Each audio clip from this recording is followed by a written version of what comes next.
சிறந்த காலை உணவுங்கிறது 3 கேட்டகரியில் நம்ம வகைப்படுத்தணும். ஒன்று, நமக்கு காலையில் எனர்ஜி தரணும். ரெண்டாவது, பசி அடக்கணும். மூணாவது, வேறு எதுவும் உங்களுக்கு ஒரு சர்க்கரை அளவுகளை அதிகப்படுத்துறதோ இல்லை ஒரு மெட்டபாலிக் ப்ராப்ளம் உருவாக்குறதோ அது தரக்கூடாது. இந்த 3 விஷயத்தை அது உள்ளடக்கி இருந்தால் உங்களுக்கு அது ஒரு சிறந்த காலை உணவாக நம்ம பார்க்கலாம். காலை உணவில் வயிறு நிரம்பணும், கொஞ்சம் மாவுச்சத்து கம்மியாக இருக்கணும், ப்ளஸ் வயிறு நிரம்புறதுக்கு கூட கொஞ்சம் புரதங்கள் கூடுதலாக இருக்கணும்.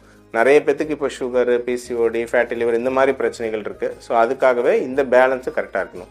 ஸோ அப்போ சிம்பிளான இதுதான் பெஸ்ட்டு இதுதான் ஒஸ்ட்டு அப்படின்னு சொல்லாமல் அவங்களுக்கு தகுந்த மாதிரி நம்ம வடிவமைச்சுக்கலாம். 4 இட்லி சாப்பிட்றவங்க 4 இட்லிக்கு பதிலாக 2 இட்லி சாப்பிட்டுட்டு அது கூட 2 முட்டை சாப்பிட்டுட்டு அது கூட ஒரு பவுல் காய்கறிகள் சேர்த்துக்கலாம். ஸோ ஒரு ஃபைபர் ப்ரோட்டீன் ஆட் ஆகிடுது. சிம்பிள்.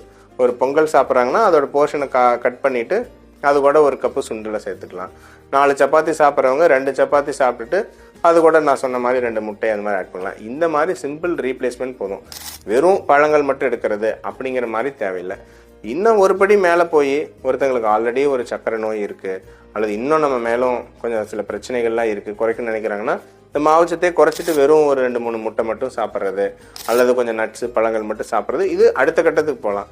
பட் நார்மல் ஒரு சராசரியான மனிதன் இந்த ஒரு செடன்ட்ரி லைஃப் ஸ்டைலில் கொஞ்சம் மாவுச்சத்து